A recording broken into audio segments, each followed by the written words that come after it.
సంవత్సరాల నుంచి కూడా అనేక దఫాలుగా ఈ రాష్ట్ర ప్రభుత్వం దృష్టికి తీసుకెళ్లడం జరిగింది.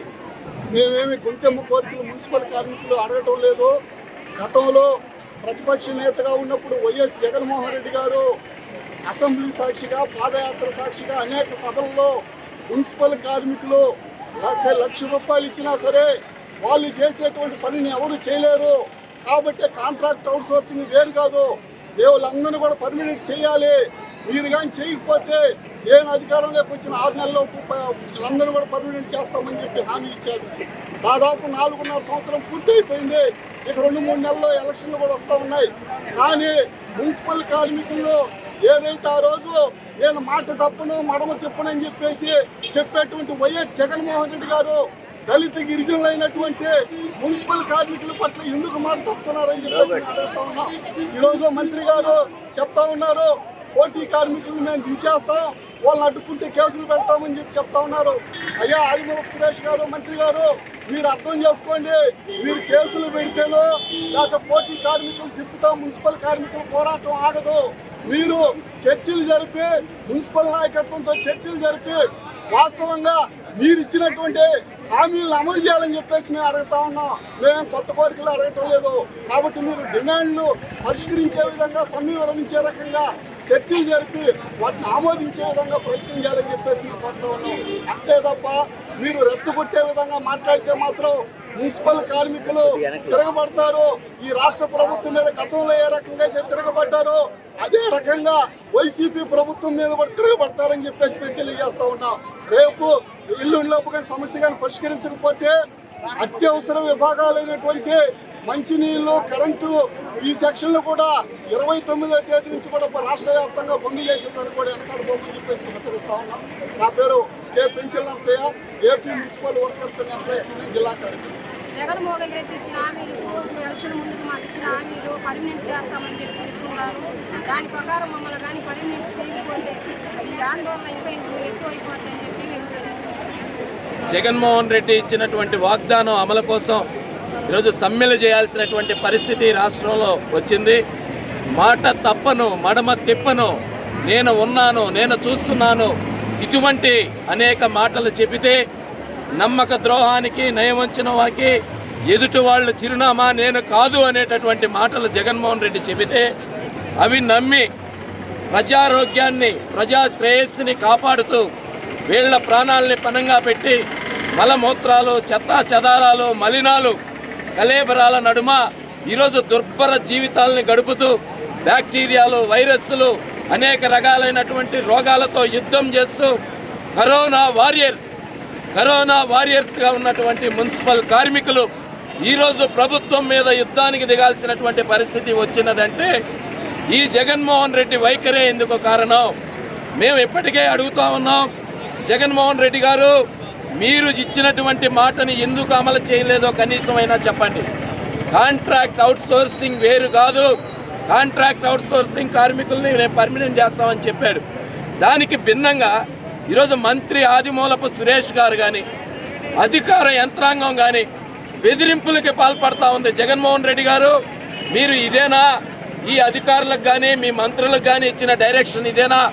ఖబర్దార్, పోటీ కార్మికులను ఎదుర్కొంటే మిమ్మల్ని తొలగిస్తాం, మిమ్మల్ని అరెస్టులు చేస్తాం, పోలీస్ కేసులు పెడతాం, బెటాలియన్ దింపుతాం అనేటటువంటి బెదిరింపులు ఈరోజు మంత్రి చేయడం కానీ, అధికారులు చేయడం కానీ ఇది ఎంత మేరకు సమంజసం అని చెప్పి మేము ఈరోజు మున్సిపల్ వర్కర్స్ యూనియన్గా అడుగుతున్నాం.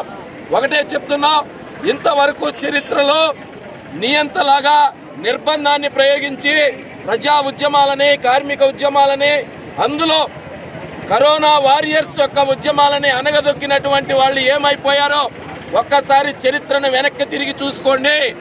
కాలగర్భంలో కలిసిపోయినటువంటి పరిస్థితి, అడ్రస్లే గల్లంతైనటువంటి పరిస్థితి.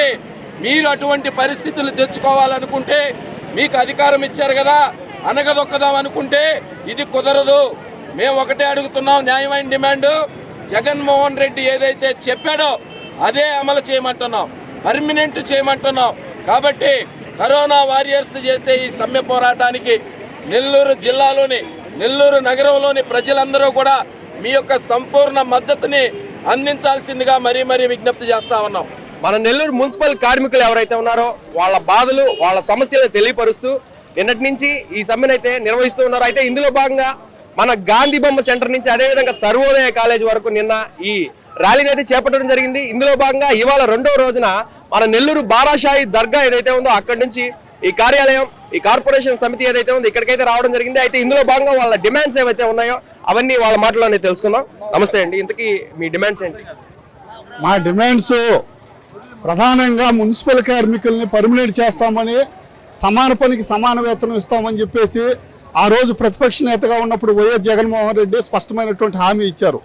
దాంట్లో కూడా కాంట్రాక్ట్ వేరు కాదు, అవుట్ సోర్సింగ్ వేరు కాదు, మీరు పోరాటం చేయండి, తెలుగుదేశం ప్రభుత్వం మీద తిరగబడండి, మీకు మేము మద్దతు వైసీపీ ప్రభుత్వం ఇస్తాము, ఒకవేళ ఆయన కానీ చేయకపోతే 1 సంవత్సరం లోపు మన ప్రభుత్వం వస్తుంది, నేను వచ్చిన వెంటనే మిమ్మల్ని అందరూ కూడా పర్మినెంట్ చేస్తామన్నారు. కానీ ఇంతవరకు పట్టించుకోకపోవడం, పైగా గతంలో పోరాడి సాధించుకున్నటువంటి ప్రభుత్వ సంక్షేమ పథకాలు కూడా రద్దు చేశారు. ఇంజనీరింగ్ కార్మికులకి హెల్త్ అలవెన్స్ ఇవ్వట్లేదు, ఆప్కాస్లో చేర్చేసి 60 సంవత్సరాలు దాటినటువంటి వాళ్ళకి వాళ్ళు 18 సంవత్సరాల నుంచి 20 సంవత్సరాల నుంచి వాళ్ళు పనిచేస్తూ ఉంటే ఎటువంటి రిటైర్మెంట్ బెనిఫిట్స్ లేకుండా 60 సంవత్సరాలు దాటినటువంటి వాళ్ళని అర్ధాంతరంగా ఇళ్ళకి పంపించేటువంటి పని ఈరోజు వైసీపీ ప్రభుత్వం చేసింది. కాబట్టి ఈరోజు వీధుల్లోకి వచ్చి మేము పోరాటం చేస్తూ ఉన్నాం.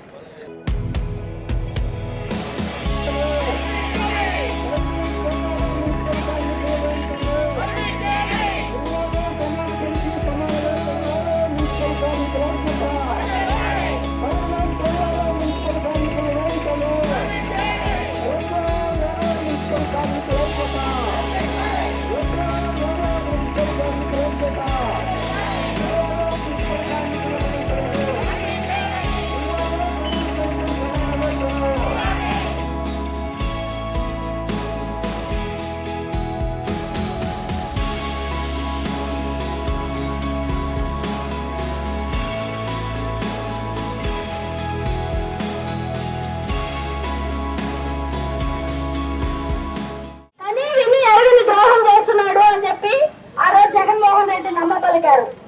వైసీపీ ప్రభుత్వం అధికారంలోకి వస్తే కాంట్రాక్ట్ పద్ధతి లేదు, అవుట్ సోర్సింగ్ లేదు, అందరినీ క్రమబద్ధీకరిస్తానన్నాడు. మనం అందరం అనుకున్నాం, అబ్బా జగనన్న వస్తున్నాడు, మన బతుకుల్లోకి వెలుగొస్తుంది, మన జీవితాలన్నీ మారిపోతాయని.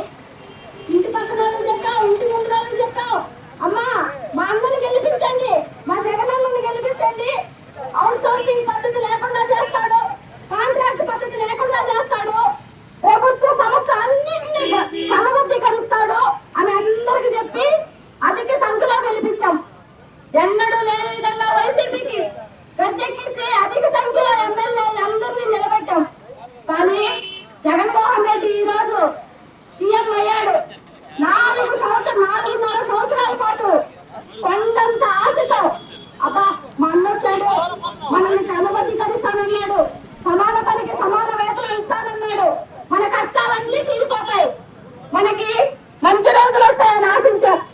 అనేక సార్లు వెనుక పత్రాలు ఇచ్చాం, అనేక విధాలుగా మన బాధను చెప్పుకున్నాం. అయ్యా పర్మినెంట్ దిశ ఏమైంది, చెప్పిన మాట ఏమైంది, మీరే కదా చెప్పారు, నేను అధికారంలోకి వస్తే మిమ్మల్ని అందరినీ పర్మినెంట్ చేస్తాను. ఒక్కసారి అంటే ఒక్కసారి కూడా ఇంతమంది ఎమ్మెల్యేలు ఉన్నారు, ఇంతమంది ఎంపీలు ఉన్నారు, ఒక్కరు కూడా మన గోడు పట్టించుకున్న నాదుడే లేడు. ఎంతసేపటికి ఆ అమ్మఒడేశం, ఈ సంక్షేమ పథకాలు అన్నారు, ఆ సంక్షేమ పథకాల్లో కూడా మనకి అసలు లేదు. ఒక పక్క చూస్తే ప్రభుత్వ ఉద్యోగులకి లాగా మనకి ఇప్పుడు వచ్చిన సచివాలయ వ్యవస్థ, వాలంటీర్ కావండి, ఏదైనా సరే మీరు దానికి అనర్హులు అని చెప్తున్నారు. సీఎం సారేమో చెప్పిన మాట మరిచారు.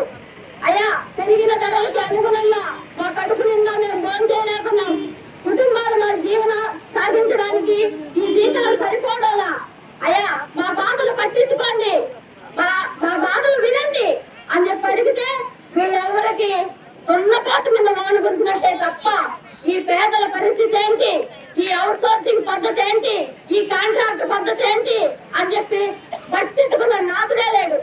ఒక్క రోజంటే ఒక్క రోజైనా వీళ్ళందరినీ క్రమబద్ధీకరిస్తామని చెప్పి ఆలోచనే వాళ్ళకి లేదు. ఇప్పటికైనా వెంటనే మన ఆంధ్రప్రదేశ్ యావత్తు ఈ విధంగా అందరూ మున్సిపల్ కార్మికులు సమ్మెబాట పెట్టారు. ఒక పక్క చూస్తే ఉదయాన్నే 4 గంటల నుంచి మన రెక్కలు ముక్కాడేటట్టు మున్సిపల్ కార్మికులు పనిచేస్తున్నారు. ఏ రోజుకైనా పర్మనెంట్ అవుతాం, మనకి రిటైర్మెంట్ బెనిఫిట్స్ ఉంటుంది, మనకి మంచి రోజులు వస్తాయి అని చెప్పి యావత్తు రాష్ట్రం ఈ రోజు ఆరోగ్యంగా ఉందంటే మున్సిపల్ కార్మికులంతా వీధులు కానివ్వండి, డ్రైనేజ్ కానివ్వండి, అన్ని పారిశుద్ధ్య కార్మికులు అన్ని శుభ్రం చేయబట్టే. ఒకవైపు చూస్తే మున్సిపల్ కమిషనర్ గారు మనం ర్యాంకుల్లో ముందున్నాం, అన్ని శుభ్రం చేయడంలో ఫస్ట్ ఉన్నాం అని చెప్తున్నారు. కానీ ఈ మున్సిపల్ కార్మికులు బాధలేంటి? పర్మనెంట్ దిశగా నడవాల్సిన ఒక్కరు కూడా పట్టించుకోవడం లేదు. మిత్రులారా, ఈ సమ్మె నెల రోజులు కాదు, 2 నెలలు కాదు, ఎన్ని నెలలైనా సరే మనం అనుకున్నటువంటి పర్మనెంట్ దిశ వాళ్ళు ఒప్పుకునేంత వరకు వెనకడుగు వేయం. సిఐటి అండలో నిలుస్తాం.